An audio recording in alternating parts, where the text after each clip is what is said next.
Monsieur le Président, Monsieur le Premier ministre, Messieurs les ministres, Mesdames et Messieurs les ministres, mes chers collègues, l'Europe est à un tournant critique de son histoire. Le bouclier américain se dérobe, l'Ukraine risque d'être abandonnée, la Russie renforcée. Washington est devenu la cour de Néron, un empereur incendiaire, des courtisans soumis et un bouffon sous kétamine chargé de l'épuration de la fonction publique. C'est un drame pour le monde libre, mais c'est d'abord un drame pour les États-Unis. Le message de Trump est que rien ne sert d'être son allié puisqu'il ne vous défendra pas, qu'il vous imposera plus de droits de douane qu'à ses ennemis et vous menacera de s'emparer de vos territoires tout en soutenant les dictatures qui vous envahissent.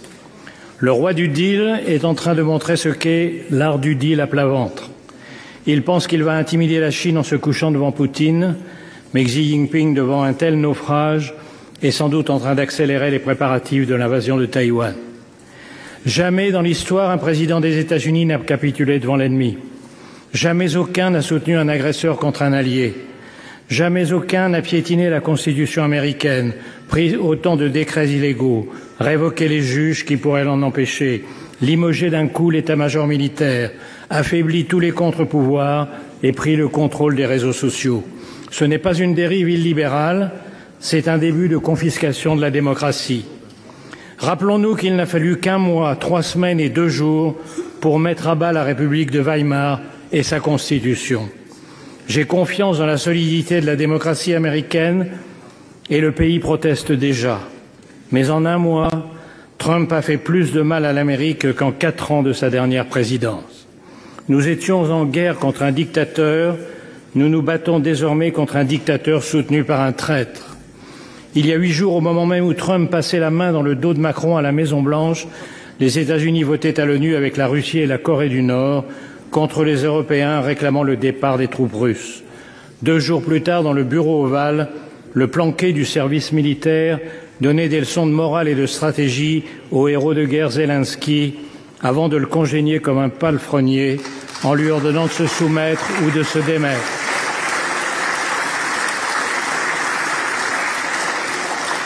Cette nuit, il a franchi un pas de plus dans l'infamie en stoppant la livraison d'armes pourtant promise. Que faire devant cette trahison? La réponse est simple. Faire face. Et d'abord ne pas se tromper. La défaite de l'Ukraine serait la défaite de l'Europe. Les pays baltes, la Géorgie, la Moldavie sont déjà sur la liste. Le but de Poutine est le retour à Yalta où fut cédé la moitié du continent à Staline.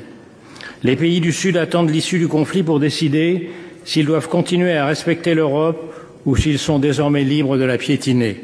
Ce que veut Poutine, c'est la fin de l'ordre mis en place par les États-Unis et leurs alliés il y a 80 ans, avec comme premier principe l'interdiction d'acquérir des territoires par la force.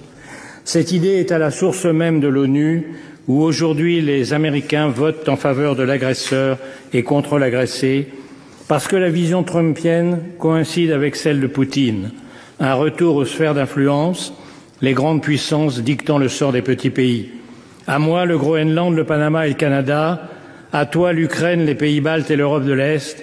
À lui, Taïwan et la mer de Chine. On appelle cela, dans les soirées des oligarques du golfe de Mar-a-Lago, le réalisme diplomatique. Nous sommes donc seuls. Mais le discours selon lequel on ne peut résister à Poutine est faux. Contrairement à la propagande du Kremlin, la Russie va mal. En 3 ans, la soi-disant 2e armée du monde n'a réussi à grappiller que des miettes d'un pays 3 fois moins peuplé. Les taux d'intérêt à 25%, l'effondrement des réserves de devises et d'or, l'écroulement démographique montrent qu'elle est au bord du gouffre. Le coup de pouce américain à Poutine est la plus grande erreur stratégique jamais commise lors d'une guerre. Le choc est violent, mais il a une vertu. Les Européens sortent du déni. Ils ont compris en 1 jour à Munich que la survie de l'Ukraine et l'avenir de l'Europe sont entre leurs mains et qu'ils ont 3 impératifs. Accélérer l'aide militaire à l'Ukraine pour compenser le lâchage américain, pour qu'elle tienne, et bien sûr pour imposer sa présence et celle de l'Europe dans toute négociation. Cela coûtera cher. Il faudra en terminer avec le tabou de l'utilisation des avoirs russes gelés. Il faudra contourner les complices de Moscou à l'intérieur même de l'Europe, par une coalition des seuls pays volontaires, avec bien sûr le Royaume-Uni. En second lieu, exiger que tout accord soit accompagné du retour des enfants kidnappés, des prisonniers et de garanties de sécurité absolue. Après Budapest, la Géorgie et Minsk, nous savons ce que valent les accords avec Poutine. Ces garanties passent par une force militaire suffisante pour empêcher une nouvelle invasion. Enfin, et c'est le plus urgent, parce que c'est ce qui prendra le plus de temps, il faut rebâtir la défense européenne négligée au profit du parapluie américain depuis 1945 et sabordée depuis la chute du mur de Berlin. C'est une tâche herculéenne, mais c'est sur sa réussite ou son échec que seront jugés dans les livres d'histoire les dirigeants de l'Europe démocratique d'aujourd'hui. Friedrich Merz vient de déclarer que l'Europe a besoin de sa propre alliance militaire. C'est reconnaître que la France avait raison depuis des décennies en plaidant pour une autonomie stratégique. Il reste à la construire. Il faudra investir massivement, renforcer le Fonds européen de défense hors des critères d'endettement de Maastricht, harmoniser les systèmes d'armes et de munitions, accélérer l'entrée dans l'Union de l'Ukraine, qui est aujourd'hui la première armée européenne, repenser la place et les conditions de la dissuasion nucléaire à partir des capacités françaises et britanniques, relancer les programmes de boucliers antimissiles et de satellites. Le plan annoncé hier par Ursula von der Leyen est un très bon point de départ. Et il faudra beaucoup plus. L'Europe ne redeviendra une puissance militaire qu'en redevenant une puissance industrielle. En un mot, il faudra appliquer le rapport Draghi, pour de bon. Mais le vrai réarmement de l'Europe, c'est son réarmement moral. Nous devons convaincre l'opinion face à la lassitude et à la peur de la guerre, et surtout face aux comparses de Poutine, l'extrême droite et l'extrême gauche. Ils ont encore plaidé hier à l'Assemblée nationale, Monsieur le Premier ministre, devant vous, contre l'unité européenne, contre la défense européenne. Ils disent vouloir la paix.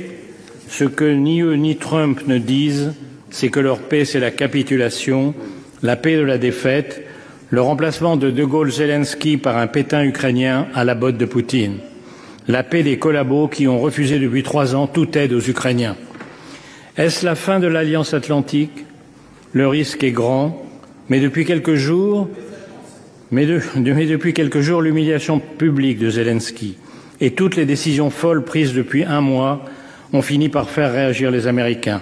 Les sondages sont en chute, les élus républicains sont accueillis par des foules hostiles dans leurs circonscriptions, même Fox News devient critique. Les Trumpistes ne sont plus en majesté, ils contrôlent l'exécutif, le Parlement, la Cour suprême et les réseaux sociaux, mais dans l'histoire américaine, les partisans de la liberté l'ont toujours emporté.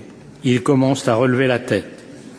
Le sort de l'Ukraine se joue dans les tranchées, mais il dépend aussi de ceux qui, aux États-Unis, veulent défendre la démocratie et ici de notre capacité à unir les Européens, à trouver les moyens de leur défense commune et à refaire de l'Europe la puissance qu'elle fut un jour dans l'histoire et qu'elle hésite à redevenir. Nos parents ont vaincu le fascisme et le communisme au prix de tous les sacrifices. La tâche de notre génération est de vaincre les totalitarismes du XXIe siècle. Vive l'Ukraine libre, vive l'Europe démocratique.